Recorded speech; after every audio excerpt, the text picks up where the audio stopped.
Good morning सर्वांना. परत एकदा विदर्भ किचनमध्ये तुम्हा सर्वांचे स्वागत आहे. तर हा मका आहे, गोकुळ अष्टमीला मी आणलेला होता आणि मी ब्लिंकिटवरून बोलावला, पण तो मका काही व्यवस्थित नाही, अजिबात चांगला नाही आहे. कारण त्यातले 1-2 दाणे मी खाऊन बघितले तर त्याला काहीच चव नाही आणि हा बऱ्याच दिवसाचा असेल. आणि ते कसं मी म्हटलं चला याचं काहीतरी पॅटीस किंवा कटलेट बनवू, पण बघू आता, जर व्यवस्थित वाटला तर बनवणार, नाही तर मग गाईला लावून देईल. कारण खूप दिवसापासूनचा असेल हा मका. आपण जर बाजारात घ्यायला गेलो तर छान ताजा मिळतो आणि गोड असतात दाणे. आणि आपण म्हणतो की चला ऑनलाईन वस्तू बोलू, जर नाही आपलं शक्य झालं बाहेर पडणं तर, पण काही वस्तू व्यवस्थित मिळत नाही. आता मला तरी हा मका व्यवस्थित मिळाला नाही. सोबतच मी फुलं आणि मिठाई पण बोलवलेली होती. फुलं ठीक आहे, मिठाई पण इतकी विशेष नाही. त्यापेक्षा दुकानात जाऊन आणलेलं बरं, पण कधी कधी नाही होत पाण्या पावसामुळे शक्य. तर असं नाईलाजाने होतं आपले, तर पैशाचं पण नुकसान आणि वस्तू पण चांगली मिळत नाही. त्यानंतर बघू शकता सकाळचे 10-11 वाजलेले आहे आणि सर्व कपडे धुतले. आज कपडे भरपूर होते कारण ऊन खूप दिवसांनी पडला आमच्याकडे. म्हटलं चला आज कपडे सर्व धुवून घेऊ, कारण मुलगी गावावरून आली त्यामुळे तिचे भरपूर कपडे होते. त्यानंतर तिची सुटकेस वगैरे बाहेर उन्हामध्ये वाळत टाकलेली.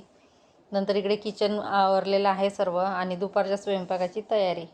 तर दुपारच्या स्वयंपाकामध्ये भेंडीची भाजी, पिठलं, भात आणि चपाती. कारण आज वरण करायचं नव्हतं. रोज रोज वरण कधी कधी नाही खावं असं वाटत आणि म्हटलं चला पिठलं भात करू, कारण गरम गरम पिठलं आणि भात छान वाटते. आणि सोबतच भेंडीची भाजी, कारण मुलगी पिठलं खात नाही त्याच्यामुळे तिच्यासाठी भेंडीची भाजी. चला मग आता स्वयंपाक करता करता तुमच्याशी थोड्या किचन टिप्स शेअर करते. तर जेव्हा आपण भेंडीची भाजी करतो, जे आदल्याच दिवशी ठरवायचं की दुसऱ्या दिवशी आपल्याला कुठली भाजी करायची किंवा काय, तर त्यानुसार मग आपलं म्हणजे सोपी जाईन स्वयंपाक करायला. आणि कुठल्याही भाज्या फ्रीजमध्ये आपल्याला करायच्या आधी अर्धा 1 तास आधी तरी बाहेर काढून ठेवायच्या. आता ही भेंडी मी सकाळीच काढून ठेवली, जेव्हा चहा घेत होती तेव्हाच बाहेर फ्रीजच्या बाहेर काढून ठेवलेली आहे. आणि आता 11-12 वाजलेले आहेत, त्यामुळे भेंडी व्यवस्थित झाली नॉर्मल, जसं की आपण मार्केटमधून आणतो त्या टाईपमध्ये. नाहीतर जर फ्रीजमधून लगेच काढली आपण आणि लगेच 5-10 मिनटामध्ये ती करायला घेतली तर ती व्यवस्थित शिजल्या जात नाही आणि त्याची टेस्ट पण वेगळीच वाटते. तर मी ही भेंडी सकाळी चहा घेताना बाहेर काढून ठेवली आणि त्यानंतर 10 ते 15 मिनटांनी छान पाण्याने धुवून, आज ऊन होतं त्यामुळे बाहेर ठेवली उन्हामध्ये सुकत. आणि माझे सर्व कामं आटोपल्यानंतर मी हे करायला घेतली. तर मस्त व्यवस्थित अशी सुटसुटीत पण झाली, सुकलेली आहे. आणि त्यानंतर चिरल्यानंतर परत मी 5 ते 10 मिनटं हवेशीर ठेवते ते. आणि भेंडी चिरताना चाकूला थोडं तेल लावायचं, त्याच्यामुळे चिकट होत नाही. कारण आपण जेव्हा भेंडी चिरतो तेव्हा चाकूला सर्व असं चिकट चिकट होतं, तर असं तेल वगैरे लावल्यामुळे जास्त चिकट होत नाही. तर अशा पद्धतीने ते कुठलीही भाजी करायची म्हटलं तर अर्धा 1 तास आधी फ्रीजच्या बाहेर काढून ठेवा. त्याचप्रमाणे पावसाळ्यामध्ये आता गहू झालं किंवा तांदूळ, जे आपले कडधान्य असते साठवणीचे ठेवत असतो आपण ते, तर त्यामध्ये कीड लागतात किंवा अळ्या होतात, जसं तुरीची डाळ वगैरे झालं. तर त्यासाठी काय करायचं, त्यामध्ये लाल सुक्या मिरच्या ठेवायच्या गव्हामध्ये, तांदळामध्ये. त्याच्यामुळे अळ्या वगैरे होणार नाही किंवा कीड पण लागणार नाही आणि व्यवस्थित राहतील. तांदळामध्ये विकतचं औषध टाकण्यापेक्षा, पावडर टाकण्यापेक्षा जर आपण घरगुती उपाय केले तर चांगलं राहील. त्याचप्रमाणे तुरीची डाळ याच्यामध्ये पण आपण 1-2 लाल सुक्या मिरच्या ठेवायच्या, डाळ पण छान राहील. त्यानंतर आपल्याकडे जी साखर असते, पावसाळ्यामध्ये भरपूर प्रमाणामध्ये मुंग्या होतात, तर त्यासाठी काय करायचं, त्याच्यामध्ये 2 ते 3 लवंगा ठेवायच्या. जर कुणाला लवंगचा वास सहन होत नसेल तर एखाद्या कापडामध्ये बांधून ती ठेवायची लवंग, म्हणजे जास्त वास पण येणार नाही आणि मुंग्या पण होणार नाही. त्याचप्रमाणे जर आपल्याला आता कुठलं सणवार असेल किंवा स्वयंपाकाचं दुसऱ्या दिवशी स्वयंपाकाचं खूप घाई गडबड होतो, कारण काय आहे की सणवारामुळे बरेच कामं असतात, त्यात स्वयंपाक पण करायचा असतो, म्हणजे टेन्शनच येतो प्रत्येक गृहिणीला की आपलं वेळेवर आटोपल्या पाहिजे यासाठी.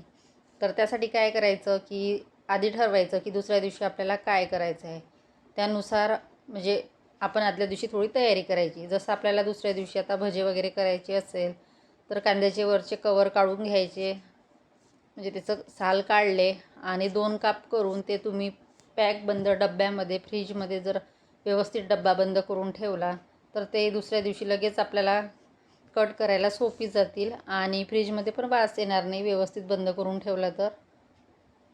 आणि दुसऱ्या दिवशी ते भजे वगैरे करायला लगेच कट करू शकतो. त्याचप्रमाणे बटाट्याची भाजी जर करायची असेल तर बटाट्यामध्ये थोडी हळद घाला, म्हणजे लवकर शिजल्या जातील आणि आपली भाजी पण लवकर होऊन जाईल. आणि कुठल्याही आता दुसऱ्या दिवशी आपल्याला मसाल्याची भाजी करायची असेल तर त्यासाठी वाटण आदल्याच दिवशी करून ठेवायचं, म्हणजे जेणेकरून की आपल्याला वेळेवर धांदल होणार नाही आणि वाटण असल्यामुळे लवकर भाजी होईल आणि आपली तेवढीच वेळ पण वाचेल.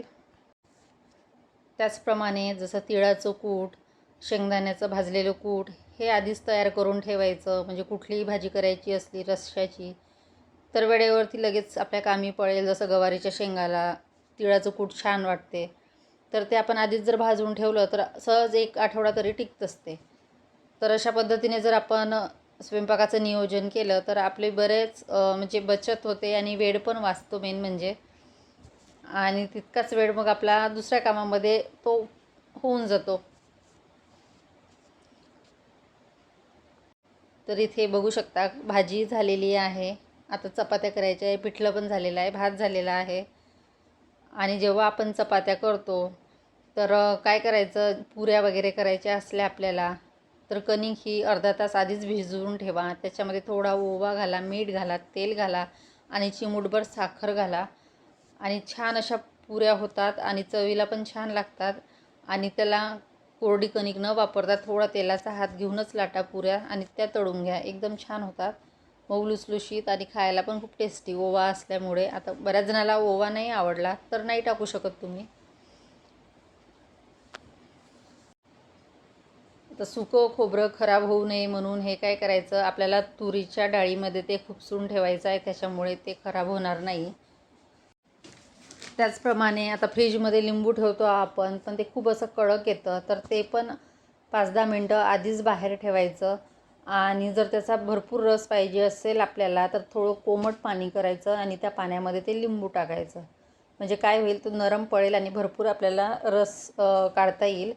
तर अशा पद्धतीने छोट्या मोठ्या घरगुती टिप्स जर आपण केल्या तर खूप उपयोगी पडतात.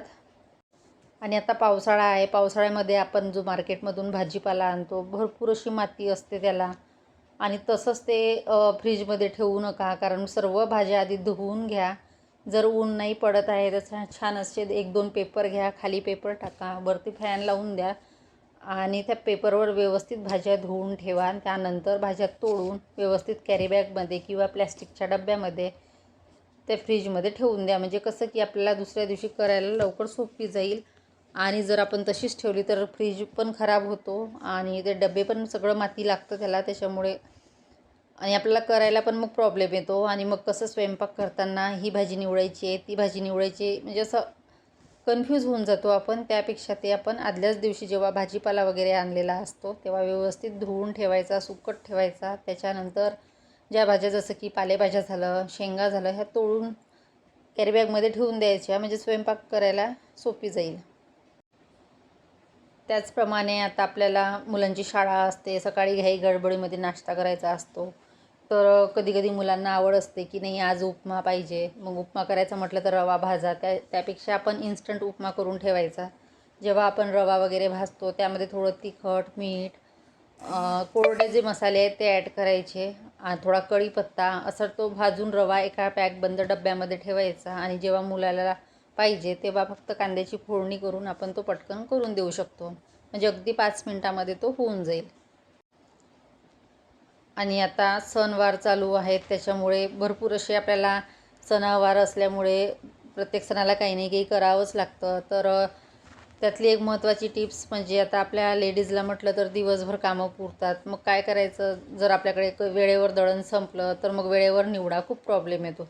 जेव्हा तुम्ही गहू दळण निवडत असता तर काय करायचं, एका वेळेस दोन्ही वेळचं दळण निवडून घ्यायचं, म्हणजे 5 किलो आधी दळून आणायचं आणि तेच 5 किलो नंतर जे दळण संपल्यानंतर तेव्हा आणायचं, म्हणजे मग ते आपलं दळण व्यवस्थित राहील आणि वेळ पण वाचेल आणि एका वेळेस 2 वेळचं दळण निवडल्या जाईल.